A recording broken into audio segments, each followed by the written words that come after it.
እንደምን ከርማችኋል? ዛሬ ምናልባት በወፍ በረር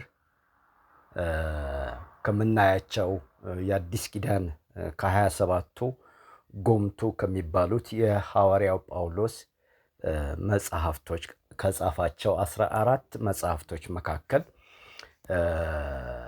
ዋነኛው ማለት በሚቻልበት ደረጃ የምንወደው መጽሐፍና ክሪቲካሊ ደግሞ የምንጠነቀቅለት መጽሐፍ ቢኖር የገላትያን መጽሐፍ ነው። ሐዋርያው ጳውሎስ ሚስዮናዊ ጉዞ በሚጀምርበት ጊዜ ከመሰረታቸው የሰሜን ገላትያ ወይንም ደግሞ የደቡብ ገላትያን ከሁለት አንዱ የሆኑትን አብያተ ክርስቲያናት መስርቷል። እነዚህን አብያተ ክርስቲያናት ከመሰረተና ተክሎ ከሄደ በኋላ የእሱን እግር መውጣት ተከትለው አክራሪ የአይሁድ የሕግ አቀንቃኞች ይችን ቤተ ክርስቲያን ከውስጥ ሆነው ሲወረብሩ እና ሲሰረስሩ ይታያሉ። ይህንን በሰማ ጊዜ ፈጣን እርምጃ ነው የወሰደው። ምክንያቱም በዚህ በገላትያን አብያተ ክርስቲያናት ምዕመናን መካከል እንደ እንጉዳይ እንደ አራሙቻ በቅሎ እውነትን አንቆ በመያዝ ለመግደል ሲታገል የነበረው የአክራሪው የአይሁድ የሕግ የበላይነት ይስፈንልኝ አስተምህሮ ሐዋርያው ጳውሎስ ሰምቶ አዝኖ ብቻ አልተወውም። ፋታ በማይሰጥ ውሎ ያላደረ እርምጃ ወስዶበታል። ምክንያቱም በእግዚአብሔር ጸጋና በእግዚአብሔር የውጀት ስራ ላይ የተከፈተ ሽምቅ ውጊያ እና ጥቃት ስለነበረ ይህንን ፋታ ሊሰጠው ሐዋርያው ጳውሎስ አልቻለም። ለዚህ ነው እኛ ከሰበክነው የተለየ ማንም ቢሰብክ የተረገመ ይሁን እያለ እየደጋገመ በመልእክቶቹ ጽፎ ወደ እውነቱ ሲመልሳቸው እናያለን። ክርስቶስ በፊታችሁ፣ በዓይናችሁ፣ በልባችሁ፣ በመንፈሳችሁ ገዝፎ ተስሎ ቆሞ ነበረ። ይህንን እውነትና ሕይወት የሆነውን የእግዚአብሔር የዘላለም የድህነት ጸጋ የሆነውን የውጀቱን ታሪክ ያፈዘዘባችሁ፣ አዚም ያደረገባችሁ፣ አፍዝ አደንግዝ የረጨባችሁ ማን ነው? ከዚህ ኑፋቄ ጋር ጉሮሮ ለጉሮሮ ተያይዞ እነዚህን ሐሰተኞች ሲታገላቸውና ሲጥላቸው እናያለን። እንግዲህ በመጀመሪያው መቶ ክፍለ ዘመን ላይ የነበረችው ቤተ ክርስቲያን ከሶስት አቅጣጫ ጦርነት ተከፍቶባታል። እንደ ድፎ ዳቦ ማለት ይቻላል። ከላይም ከታችም በመከረኝነት በሐሰት ትምህርት ትነድ ነበረ። ይህ ደግሞ የመጀመሪያው መቶ ክፍለ ዘመን ቤተ ክርስቲያን ጌታችን ኢየሱስ ክርስቶስ እንደነገራት ነበረ። በእኔ ሳላችሁ መከራ አለባችሁ።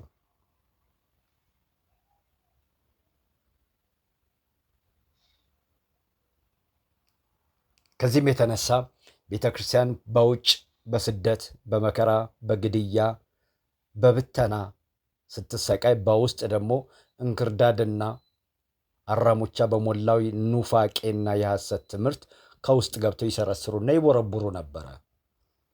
ሁለቱም መከረኝነትን ብትቀበልም ቤተ ክርስቲያንን ግን ሊያጠፋት የሚችለውና ሊያዳክማት የሚችለው በውስጥ የገባው አራሙቻ ኑፋቄ የሐሰት ትምህርት ነበረ።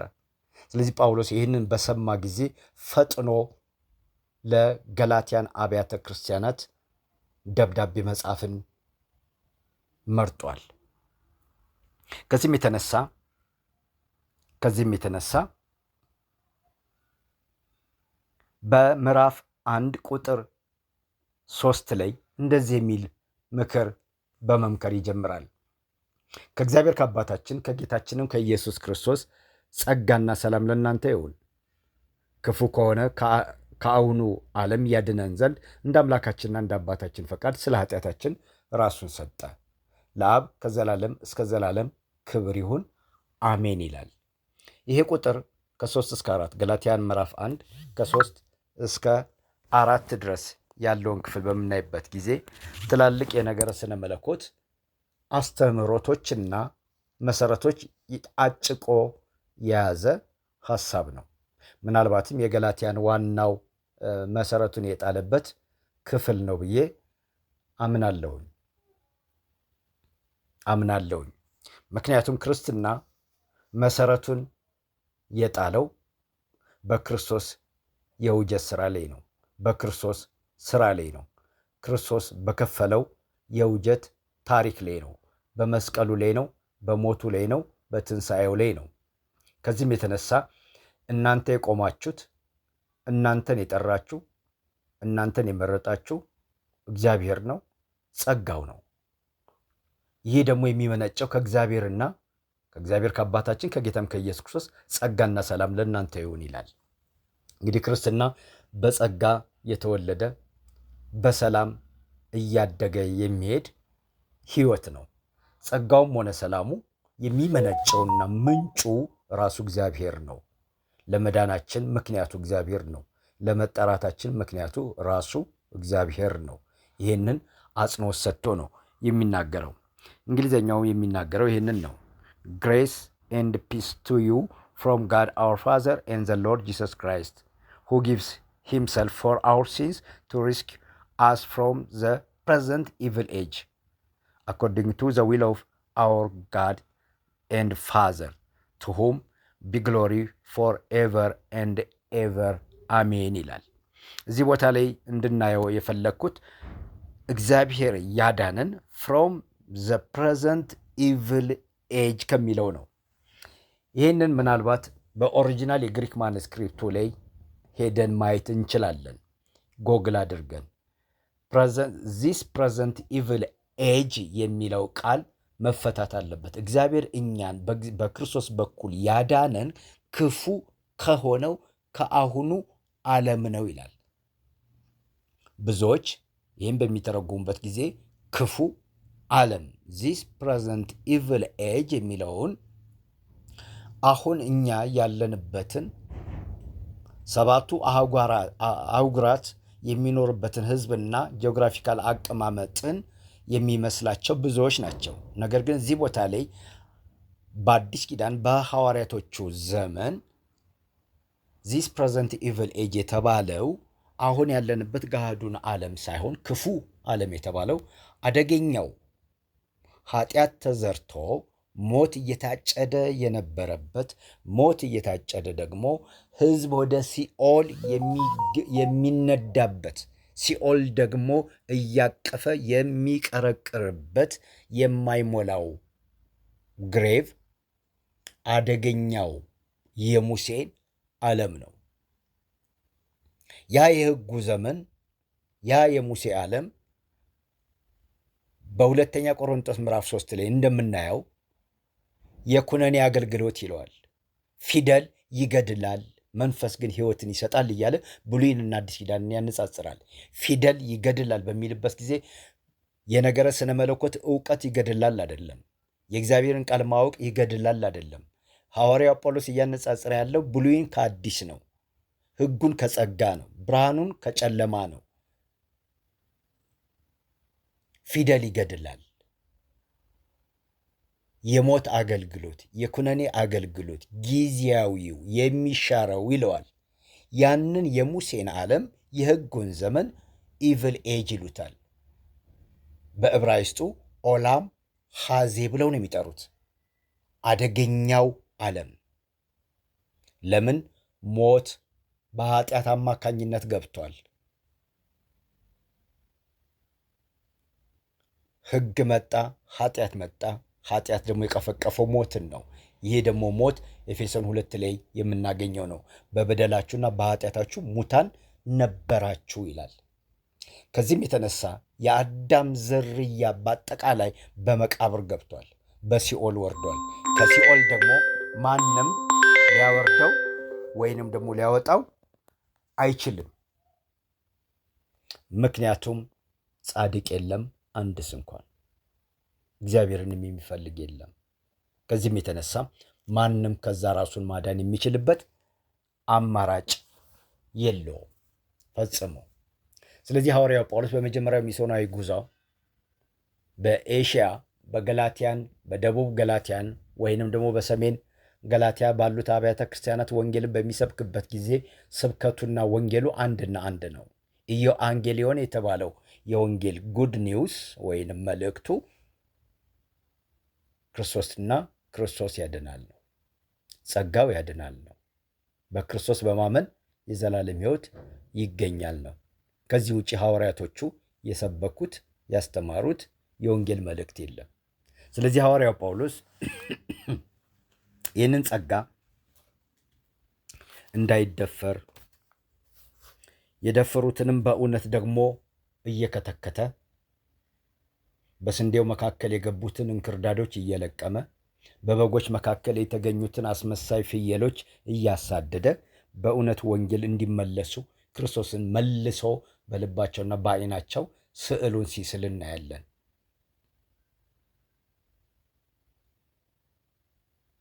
ምጥ ይዞኛል ይላል ሐዋርያው ጳውሎስ። ድጋሜ ክርስቶስ በልባቸው እስኪሳል ድረስ ምጥ ይዞኛል ይላል። ምን ያህል እንደተጨነቀ ምን ያህል እንደተሰቃየ ይህንን ሐዋርያ በሱ እግርና በሱ ጫማ ውስጥ ሆነን ትርታውን ማዳመጥና መስማት እንችላለን። ዛሬም ቢሆን ለዚህ ንጹሕ ወንጌል እኛም እንደዚሁ ለሰዎች እውነትን በምናስተላልፍበት ጊዜ ድነትን በተመለከተ ከክርስቶስ ውጪ አለ የሚሉትን በእውነተኛው ቃልና በጸጋው በመታገል ሰዎችን ወደ እውነት እንዲመጡ የማይመጡም ደግሞ ከሆነ የተያዙትን በማስለቀቅ ወንጌልን በፍቅር መስበክ እንዳለብን ያሳስባል። ስለዚህ እግዚአብሔር እኛን ያዳንን ከእግዚአብሔር ከአባታችን ቁጥር 3 ከጌታችንም ከኢየሱስ ጸጋና ሰላም ለእናንተ ይሁን ይላል። ጸጋና ሰላም የሚመነጨው ምንጩ ሶርሱ እግዚአብሔርና እግዚአብሔር ብቻ ነው። ያለ እግዚአብሔር ጸጋ ደግሞ ወደ እግዚአብሔር መንግሥት መቅረብ፣ ያለ እግዚአብሔር ጸጋ ማደግ፣ ያለ እግዚአብሔር ጸጋ የመንፈስ ቅዱስን ፍሬ ማፍራት አይቻልም፣ አይሞከርም፣ አይታሰብም። በጾም ጸሎት የሚመጣ ጉዳይም አይደለም፣ በእግዚአብሔር ጸጋ ላይ በመደገፍ የሚመነጭ እንጂ። ስለዚህ ድህነታችን በእግዚአብሔር ጸጋ ነው፣ የመንፈስ ፍሬያችንም በእግዚአብሔር ጸጋ እንደሆነ ሐዋርያው ጳውሎስ አበክሮ ይናገራል። ክፉ ከሆነ ከአሁኑ ዓለም ያድነን ዘንድ እንደ አምላካችን እንደ አባታችን ፈቃድ ስለ ኃጢአታችን ራሱን ሰጠ፣ ለአብ ከዘላለም እስከ ዘላለም ክብር ይሁን አሜን ይላል። ክፉ ከሆነው ከሙሴ ዓለም ከአደገኛው ዓለም ሐዋርያው ጳውሎስ ሮሜ 5:14 ላይ ሲናገር ከአዳም እስከ ሙሴ ሞት ነገሰ ነው የሚለው።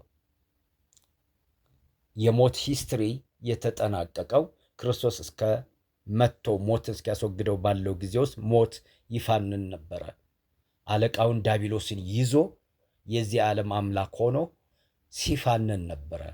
ነገር ግን ጌታችን ኢየሱስ ክርስቶስ ሞትንና ሲኦልን ቀልብሶ እኛን ከኃጢአትና ከሞት ባርነት ነፃ አወጣን። ይህም ደግሞ እንደ እግዚአብሔር ፈቃድ ነው።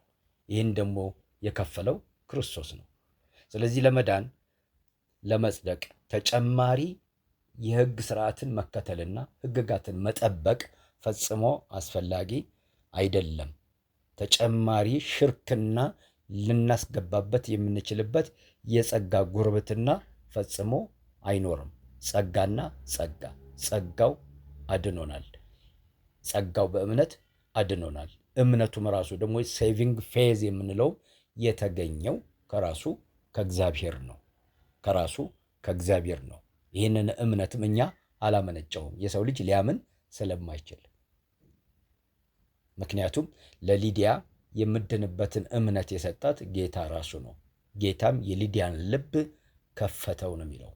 ለምን? ጳውሎስ የሚናገረው ወንጌል አድምጣ ታምነው ዘንድ ባይከፍትላት ኖሮ ክርስቶስን ማመን ባልቻለች ነበር።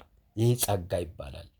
ስለዚህ በጸጋ የዳኑ ሰዎች በዚህ እውነት ላይ ቆመው ይኖራሉ። በጸጋው ተደግፈው ይኖራሉ። በጸጋው ታምነው በጸጋው ይመላለሳሉ። ከዚህም የተነሳ ክርስትና መነሻውም ሆነ ድምድማቱ የእግዚአብሔር ጸጋ ብቻ ነው። ስለዚህ የገላትያን መጽሐፍ በምናጠናበት ጊዜ ይህንን የመጀመሪያውን መሰረታዊ ሐሳብ ማየት ያስፈልጋል ማለት ነው። ስለዚህ ክፉ ከሆነው ከአሁኑ ዓለም አድኖናል። ከየት? መርዛማ ከሆነው ከሞት ዓለም፣ ከአሮጌው ስርዓት፣ ሕዝብን ይዞ ወደ ሲኦል ከሚጓጓዘው አደገኛው ገዳይ ጨፍጫፊ ከነበረው የሙሴ ዓለም አድኖናል። ለዚህ ነው መጥምቁ ዮሐንስ በዮሐንስ ወንጌል 1:29 ላይ ሲናገር እነሆ የዓለምን ኃጢአት የሚያስወግድ የእግዚአብሔር በግ አለው። ጌታችን ኢየሱስ ክርስቶስ የኃጢአታችንን ዋጋ መክፈል ብቻ ሳይሆን የምትክነት ሞት ብቻ ሳይሆን የኃጢአትን ታሪክ ለአንዴና ለመጨረሻ ጊዜ ቀልብሶታል። የዓለምን ኃጢአት የሚያስወግድ የእግዚአብሔር በግ ነው ያለው። የብሉይ ኪዳን በግ መስዋዕቶች፣ የእንስሳ መስዋዕቶች ሊቀ ካህኑ በየዓመቱ እየገባ ቅድስተ ቅዱሳን ውስጥ 1000 ጊዜ የእንስሳ ደም ቢያቀርብ ኃጢአትን ሊያስወግድ አልቻለም። ለምን? ስለማይችል። የሚችልም አቅም ያለው በሰማይ በምድር በባህርና በጥልቆች አልተገኘም ከይሁዳ ነገድ ከሆነው ከኢየሱስ በስተቀረ። ስለዚህ አታልቅስ፣ ከይሁዳ ነገድ የሆነው አንበሳ ድል ነስቷል ተብሎ የተመሰከረለት ጌታችን ኢየሱስ ክርስቶስ ብቻ ነው። ከዚህም የተነሳ እውነትም ሕይወትም መንገድም እኔ ነኝ ብሎ ነው የዘጋው። እንግዲህ የገላትያን መጽሐፍ ታሪካዊ ዳራዋን በምናይበት ጊዜ ሐዋርያው ጳውሎስና የሥራ ባልደረቦቹ መስርተዋታል።